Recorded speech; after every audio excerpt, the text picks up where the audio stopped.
یہ میری نظر میں ایک بہت بڑی سیسمک شفٹ ہے وہاں کے پولیٹیکل سسٹم کے اندر،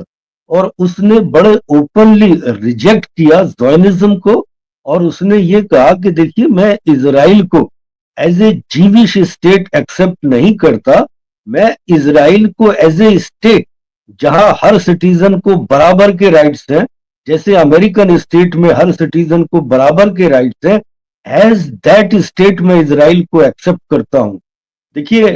کوئی بھی چیز جو ہے وہ اتنی جلدی یہاں پہ ہونا بڑا مشکل ہے، جو سیکنڈ مرحلہ ہے، کیونکہ اس میں تو جو وارنگ پارٹیز ہیں اسرائیل اور حماس، وہ یہ جو ڈیل ٹرمپ نے کروائی ہے، جو ان کے مقاصد ہیں وہ بڑے کنٹراڈکٹری ہیں۔ اسی طرح حماس کے ساتھ بھی یہ سیز فائر ہوا ہے، لیکن ان کی جو خلاف ورزی ہے اس کے اندر کوئی کمی نہیں آئی ہے۔ اب جو اسرائیلی گورنمنٹ ہے وہ اس سیز فائر کے ذریعے اپنے وہ مقاصد حاصل کرنا چاہتے ہیں جو وہ جنگ سے حاصل نہیں کر پائے۔ کرتا ہوں، سب سے پہلے میں جاوید اقبال صاحب پاس آؤں گا، جنرل صاحب پاس، کہ جس طرح کے حالات آج پھر اسرائیل کے جو ڈیفنس منسٹر ہیں انہوں نے ایک طرح سے جنگ کا اعلان کر دیا ہے، ایک طرح سے نہیں بلکہ کر دیا ہے۔ جو بارڈر تھا مصر کا اسے بند کر دیا ہے، اور یہ کہا ہے کہ اسے آپ جنگ کا آغاز سمجھیے۔ تو سوال یہ ہے کہ اچھا اسی طرح سے مصر سے خبر آ رہی ہے، وہاں پہ یہ ارسٹنگ کا کام کر رہے ہیں، وہاں پہ بھی حالات اچھے نہیں بتائے جا رہے ہیں۔ لبنان کی بات کریں تو وہاں بھی مستقل جو ہے وہ خلاف ورزی۔ سوال یہ ہے جاوید اقبال صاحب، آپ تھوڑا سے جو حالات ہے اس پہ روشنی آپ ضرور ڈالیے گا، لیکن بات وہی ہے کہ یہ سب کچھ ہو رہا ہے اور سب چپ ہیں، کوئی بولنے کے لیے تیار نہیں، میٹنگیں تو ہو جاتی ہیں لیکن ایکشن کسی طرح کا نہیں کہیں دکھائی دیتا ہے۔ جنرل صاحب جی ممتاز بھائی، السلام علیکم آپ کو اور آپ کے سبھی سننے والوں کو، اور جے ہند۔ دیکھیے یہ جو آپ نے سوال کیا ہے، بیسیکلی یہ 2 سال کی جنگ کے بعد بھی اسرائیل جب اپنے ہدف حاصل نہیں کر پایا اس جنگ میں، تو ایک جو سیز فائر ٹرمپ صاحب نے اپنے 20 پوائنٹ کے جو ان کے تھے، جس کے ذریعے انہوں نے یہاں پہ پہلا مرحلہ جس کا مکمل ہونے جا رہا ہے، اس کے اندر سیز فائر تو انہوں نے یہ کروا دیا، لیکن اس کے اندر جو باقی اس کے مراحل ہیں اس میں بڑی کنٹراڈکٹری چیزیں ہیں۔ اب جو اسرائیلی گورنمنٹ ہے وہ اس سیز فائر کے ذریعے اپنے وہ مقاصد حاصل کرنا چاہتے ہیں جو وہ جنگ سے حاصل نہیں کر پائے، اور جو حماس ہے وہ گراؤنڈ پہ موجود ہے، وہ منظم ہے، اس کی پولیٹیکل اور ملٹری لیڈرشپ جو وہاں پہ ہے وہ پورے غزہ کو ایفیکٹولی ایڈمنسٹر کر رہی ہے، اور جن لوگوں نے اور کلانس نے اسرائیل کے ساتھ کولیبوریٹ کیا تھا اس جنگ کے دوران، ان کو زیادہ تر انہوں نے نیوٹرلائز کر دیا ہے۔ اور جو اس کے تھوڑے سے یہ جو سیز فائر ہوا، اس طرح کی شدت کی جنگ ابھی نہیں ہو رہی جس طرح کی پہلے ہو رہی تھی 13 اکتوبر سے پہلے۔ تو جو نیتن یاہو ہے اس کے ارد گرد اسرائیل کے اندر جو بہت سارے لیگل کنسیکوینسز ہیں ان کے کیسز سے لے کے، یا باقی جو چیزیں وہاں پہ چل رہی ہیں ان کے اپوننٹس کو لے کے، وہ ان کے اوپر شکنجہ تھوڑا گہرا رہا ہے۔ تو ان کی پوری کوشش ہے کہ وہ یہ اس خطے میں امن نہ قائم ہونے دیں۔ آپ دیکھیے حزب اللہ سے تقریباً 1 سال ہو گیا ہے، وہاں پہ سیز فائر ہوئے، اور حزب اللہ اس کے سیز فائر کے بدلے میں جو بارڈر ہے اسرائیل کا اس سے پیچھے ہٹ گیا تھا، لیکن ان کے حملوں میں کوئی کمی نہیں آئی ہے۔ اسی طرح حماس کے ساتھ بھی یہ سیز فائر ہوا ہے، لیکن ان کی جو خلاف ورزی ہے اس کے اندر کوئی کمی نہیں آئی ہے۔ اب جو مصر کا ذکر ہوا ہے اس میں جو ان کے ڈیفنس منسٹر ہیں اسرائیل کار صاحب، ان کا یہ کہنا ہے کہ مصر کی طرف سے بہت سارے ڈرونز یا یو اے ویز ایسے اڑ کے آ رہے ہیں جو کہ غزہ کے اندر ہماری جو وہاں پہ فورسز ہیں انہیں غالباً ہتھیار سپلائی کر رہے ہیں، या हमारी सिक्योरिटी को चैलेंज कर रहे हैं, इसीलिए हम वहां पे ऑपरेशन करना चाहते हैं। तो एक तो इसकी पॉसिबिलिटी ये हो सकती है कि वो अपनी सारे जैसे कि जो डेड बॉडीज हैं उनको रिट्रीव करने के बाद हो सकता है कि अपने जो ऑपरेशंस ये वहां पे कर रहे थे उन्हें दोबारा रिज्यूम करना चाहें और इस जंग को उसी शिद्दत के साथ कंटिन्यू करना चाहें जैसे कि पहले ये जंग चल रही थी। और दूसरी तरफ जो पॉलिटिकल इसके ऊपर एक्शन है उनके ऊपर भी कोशिशें चल रही हैं। देखिए, कोई भी चीज जो है वो इतनी जल्दी यहाँ पे होना बड़ा मुश्किल है, जो सेकंड मरहला है, क्योंकि उसमें जो वारिंग पार्टीज हैं इजराइल और हमास, वो ये जो डील ट्रंप ने करवाई है, जो उनके मकासद हैं वो बड़े कंट्राडिक्टरी हैं। जहां एक तरफ इजराइल ये चाहता है कि जो फ्यूचर टेक्नोक्रेटिक गवर्नमेंट गजा के अंदर आए उसमें हमास का कोई रोल ना हो और हमास पूरी तरह से डिसआर्म हो जाए। ये दो इजरायली अभी ऑब्जेक्टिव हैं इस डील से। तो दूसरी तरफ हमास का ऑब्जेक्टिव ये है कि उन्होंने अपने हथियार नहीं डालने हैं, और अगर वो हथियार डालेंगे तो जैसी उनकी लीडरशिप कह रही है, जब फलस्तीनी एक आजाद फलस्तीनी स्टेट वजूद में आ जाएगी वो अपने हथियार उसी फलस्तीनी स्टेट को सौंपेंगे। और दूसरा वो ये भी कह रहे हैं कि जो गजा का एडमिनिस्ट्रेशन होगा उसके अंदर हमास का भी रोल रहेगा। तो ये दोनों पार्टीज जो हैं उनके जो मकासद हैं वो बड़े कंट्राडिक्टरी हैं इस डील से। तो एक तरफ अभी मिस्र के अंदर ये कोशिशें चल रही हैं कि एक 15 रुकनी टेक्नोक्रेटिक टीम की तश्कील की जाए जो कि गजा को एडमिनिस्टर करे। और कुछ इस तरह की खबरें भी बीच में आई थी कि जो रेसिस्टेंस ग्रुप्स हैं हमास और फिलिस्तीन इस्लामिक जिहाद, इनका जो फतह के ग्रुप बातचीत करने आए थे इजिप्ट के अंदर, उनके साथ इस फ्यूचर टेक्नोक्रेटिक गवर्नमेंट के ऊपर समझौता भी हो गया है। तो ऐसी पॉसिबिलिटीज है कि उस तरफ भी पेशकदमी हो रही है। और जो एक और था कि वहां पे इंटरनेशनल स्टेबलाइजेशन फोर्स आना है, उसका भी एक ड्राफ्ट जो अमेरिका की तरफ से आया है वो सर्कुलेट कर रहा है पार्टीज के बीच में कि जो इंटरनेशनल स्टेबलाइजेशन फोर्स आएगी इसका कंपोजिशन क्या होगा, इसकी ड्यूटीज क्या होंगी, इसका रोल क्या होगा वहां पे। तो ये सारी चीजें डिस्कशन में चल रही हैं। और इस तरफ इजरायली एक्टिविटीज भी चल रही हैं, उनकी तरफ से रेगुलर खिलाफ वर्जी चल रही है और वो कोई ना कोई ऐसा मौका तलाशने की कोशिश में रहते हैं कि जिससे ये डील सबोटाज हो जाए। तो फिलहाल ये कॉन्ट्राडिक्टरी चीजें, पॉलिटिकल भी मिलिट्री भी, ये सब साइमल्टेनियसली इस खित्ते के अंदर आगे बढ़ रही हैं। अब कौन सी स्ट्रेटेजी किसकी कामयाब हो पाएगी, जैसे जैसे सिचुएशन अनफोल्ड होगी फिर वो हम आपके सुनने वालों के साथ शेयर करेंगे। जी मुमताज भाई। बिल्कुल, बहुत बहुत शुक्रिया, आपने बहुत अच्छा एक जायजा लिया है और हम फिर बात करेंगे। शायद रेशमा हनीफ साहिबा चली गई, कुछ मसला हो गया होगा, अभी आ जाएंगे। लेकिन जनरल साहब, जिस तरह से हम देख रहे हैं कि अमेरिका का सिनेरियो, पॉलिटिकल सिनेरियो तेजी से बदल रहा है। न्यूयॉर्क में वहां पे जो कामयाब हुए हैं ममदानी, तो जाहिर है कि उसका बड़ा चर्चा है दुनिया में, पहली बार वो वहां पे कामयाब हुए हैं। तो इसको किस तरह से आप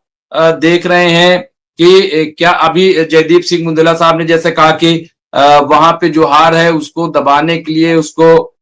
थोड़ा से कवर अप करने के लिए इजराइल अमेरिका कुछ भी करेगा। लेकिन बात ये नहीं, बात ये है कि वहां रिपब्लिकन जो है वो बहुत पीछे जा रही है। वहां 2 स्टेट में गवर्नर्स के जो इलेक्शन थे वो हार चुके हैं। ये न्यूयॉर्क में इनकी हार हुई है और मुसलसल मुखालफत हो रही है। और खबर ये है कि डेमोक्रेट्स तो छोड़िए, रिपब्लिकन पार्टी के जो वोटर्स थे वो अब टर्न अप हो रहे हैं, वो बड़ा नाराजगी है। तो ये नाराजगी क्या महज अमेरिका की सतह पर है या अमेरिका के बाहर जो डोनाल्ड ट्रंप का एक्ट है, क्योंकि जो वादे किए थे वो तो पूरे नहीं कर रहे हैं, बल्कि उसके उल्टा हो रहा है। मुमताज भाई, मैं जो इसको फॉलो कर रहा था अमेरिकन इलेक्शन को, इसको बहुत सारे नजरियों से देखा जा सकता है। एक रीजन तो ये है कि देखिए अमेरिका में जो अभी पॉलिटिकल कंट्रोल है, जो वाइट क्रिश्चियन बैकग्राउंड के वहां पे लोग हैं, बेसिकली ये क्रिश्चियन इवेंजेलिकल फोर्सेस जिनका के अलायंस है, जो ज़ायनिस्ट फोर्सेस हैं जो कि इजराइल को अनकंडीशनल सपोर्ट प्रोवाइड करते हैं, या जो उनकी लॉबीज हैं एपेक वगैरह जो कि उनकी कांग्रेस को, उनके सिस्टम को कंट्रोल करते हैं, एक उनके बीच अलायंस था और एक उनका बड़ा स्ट्रैंगल होल्ड था अमेरिकन पॉलिटिकल सिस्टम के अंदर। लेकिन इसमें ये जो न्यूयॉर्क का इलेक्शन हुआ है, इसमें एक मैं ये भी बतला दूं कि देखिए इजराइल के बाद सबसे ज्यादा यहूदी अगर कहीं रहते हैं तो वो न्यूयॉर्क में रहते हैं। वो न्यूयॉर्क की तकरीबन 85 लाख की आबादी है, जिसके वो 12% के करीब जो यहूदी हैं वो उनकी तादाद है। और अभी तक के न्यूयॉर्क के इलेक्शन में जो भी कैंडिडेट आता था वो सबसे पहले इजराइल के लिए अपनी अनकंडीशनल सपोर्ट डिक्लेयर करता था और ये अनाउंस करता था कि भाई मैं जीतने के बाद या जीतने से पहले भी इजराइल जाऊंगा और वहां की ब्लेसिंग्स लेके आऊंगा। तो ये एक उनका पैटर्न था। इस पैटर्न को पहली बार जोरान ममदानी ने तोड़ा और उनके साथ डिबेट में जो बाकी कैंडिडेट्स थे, जब ये सवाल उनसे किया गया तो सबका जवाब था कि मैं सबसे पहले इजराइल विजिट करूंगा। लेकिन जब इनसे सवाल पूछा गया तो इन्होंने कहा कि नहीं, मेरा फोकस न्यूयॉर्क के उन यहूदियों के ऊपर होगा कि जो उनके रोजमर्रा के रिक्वायरमेंट्स हैं या जो न्यूयॉर्क की आबादी की जो प्रॉब्लम्स हैं, जो उनके रिक्वायरमेंट्स हैं, मैं उनको एड्रेस करूंगा और उनकी रोजमर्रा की जिंदगी को आसान करूंगा। ये मेरी नजर में एक बहुत बड़ी सीस्मिक शिफ्ट है वहां के पॉलिटिकल सिस्टम के अंदर। और उसने बड़े ओपनली रिजेक्ट किया ज़ायनिज्म को और उसने ये कहा कि देखिए मैं इजराइल को as a Jewish state accept नहीं करता, मैं इजराइल को एज ए स्टेट जहां हर सिटीजन को बराबर के राइट्स हैं, जैसे अमेरिकन स्टेट में हर सिटीजन को बराबर के राइट्स हैं, एज दैट स्टेट में इजराइल को एक्सेप्ट करता हूं। तो उसने ज़ायनिज्म और जीविश जूस के बीच में एक डिफरेंशिएशन किया। उसने कहा कि देखिए मैं एंटी सेमिटिज्म के अगेंस्ट हूं और यहूदियों की जितनी भी जरूरतें हैं, जो उनकी लेजिटिमेट चीजें हैं, वो सब पूरी की जाएंगी, लेकिन जो ज़ायनिज्म है जहां इजराइल को as exclusively Jewish state accept करना, मैं उसके खिलाफ हूं। और ये एक बहुत बड़ी चेंज थी और बड़े पैमाने पर उसकी इस बात को न्यूयॉर्क के लोगों ने एक्सेप्ट किया। और मैं आज बहुत सारे जो जेरूसलम के जो नेतन्याहू गवर्नमेंट से और इजरायली गवर्नमेंट से एसोसिएटेड फोरम से हैं, उनकी बातें सुन रहा था। उन्हें इस बात की बड़ी तशवीश है और उन्हें इस बात का बड़ा फिक्र है। वो ये समझते थे कि जो न्यूयॉर्क था वो सबसे ज्यादा सपोर्ट प्रोवाइड करता था इजराइल को। उनके मिलियनर्स बिलियनर्स जितने भी थे वो फाइनेंशियल सपोर्ट करते थे, पॉलिटिकल सपोर्ट प्रोवाइड करते थे। और उनको दूसरा खतरा इस चीज को लेके है कि अगर जो आइडियाज जोहरान ममदानी के हैं, जिन आइडियाज के साथ उसने न्यूयॉर्क का इलेक्शन जीत लिया है, अगर ये आइडियाज बाकी अमेरिका में फैल गए, डेमोक्रेटिक पार्टी के अंदर फैल गए और अमेरिकन पॉलिटिक्स के अंदर मेन स्ट्रीम ये आइडियाज हो गए, तो जो इजरायली स्टेट है उसके लिए बहुत बड़ा खतरा है। क्योंकि उनका ये कहना था कि इजराइल के सर्वाइवल के लिए ये बड़ा जरूरी है कि अमेरिका की unconditional political, diplomatic, military, financial support अगर इजराइल के साथ रहेगी तभी इजराइल एग्जिस्ट कर सकता है, नहीं तो उसके वजूद को खतरा है। और ममदानी की इस जीत से, उसके इन आइडियाज से उन्हें ये खतरा है कि ये अगर बाकी अमेरिका में या डेमोक्रेटिक पार्टी के अंदर मेन स्ट्रीम हो गए तो ये इजराइल के लिए बहुत बड़ा खतरा पैदा करेंगे।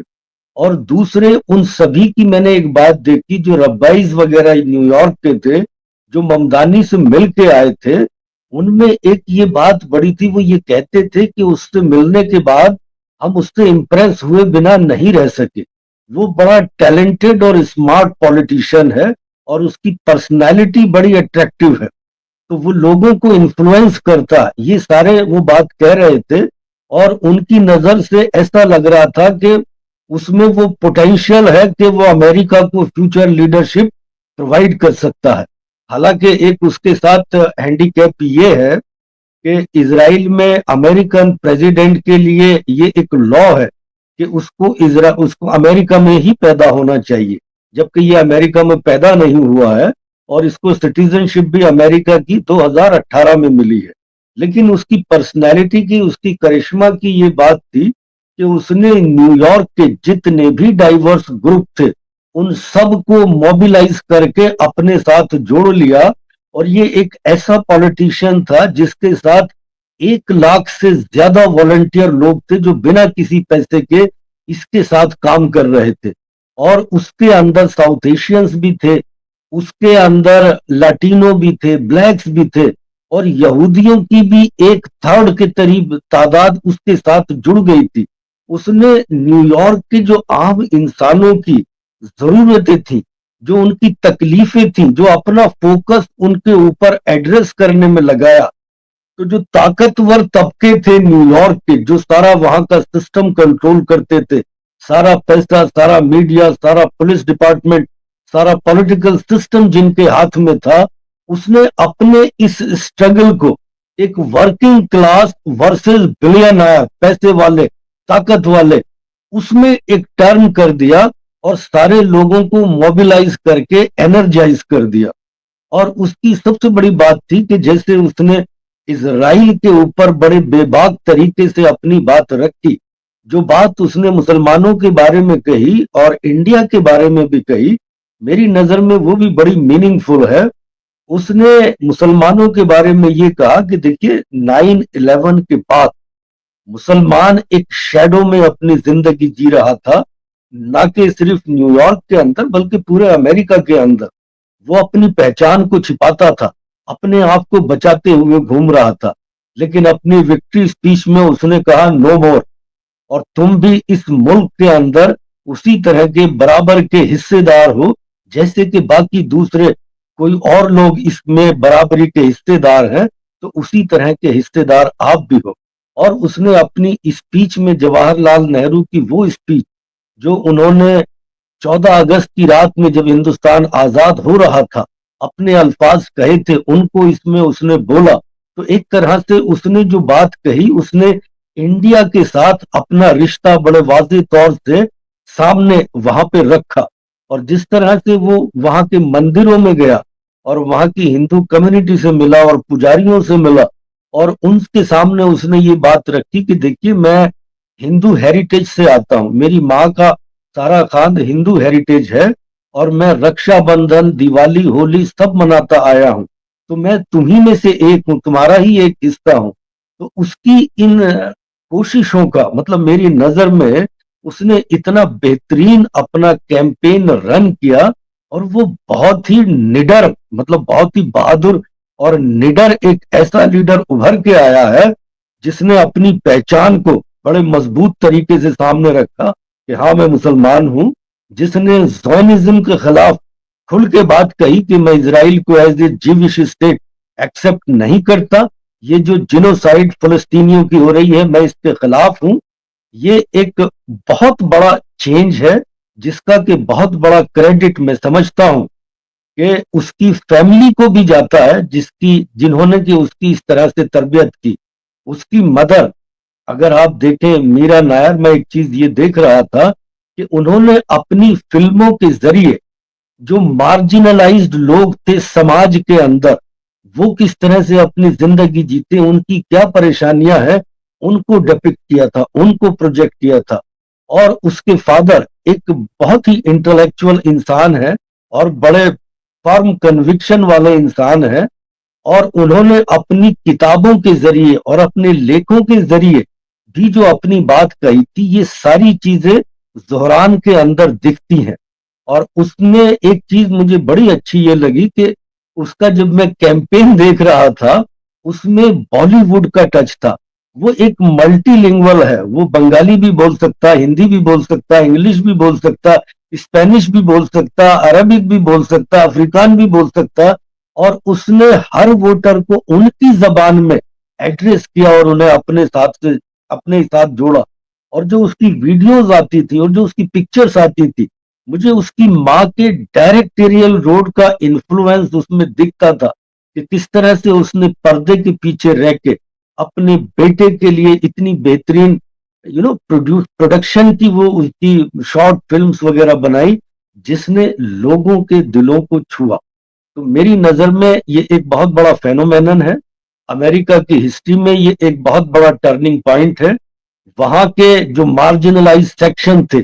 जिन्हें अदर कहा जाता था, ये उनकी मेन स्ट्रीमिंग है, और उनकी इस ताकत को देख के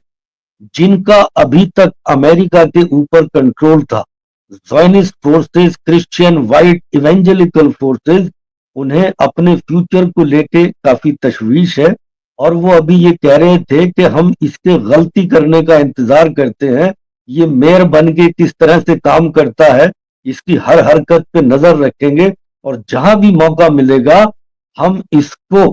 टारगेट करेंगे और न्यूट्रलाइज करने की कोशिश करेंगे। तो उनकी बातें सुन के ऐसा लग रहा था, लेकिन दूसरी तरफ ज़ोहरान की बातें सुन के ऐसा लग रहा था कि ही इज डिटरमिन्ड, और वो बड़ी बैलेंस टीम लेके आ रहा है, एक्सपीरियंस जिनके पास है, और उसकी पूरी कोशिश है कि उसने न्यूयॉर्क की आवाम से जो जो वादे किए हैं उन्हें वो पूरे करेगा, और लोगों का एक ऐसा मेयर बन के दिखाएगा कि जो एक आम न्यूयॉर्क वाले का मेयर हो, और वो अपने इस अज़म पे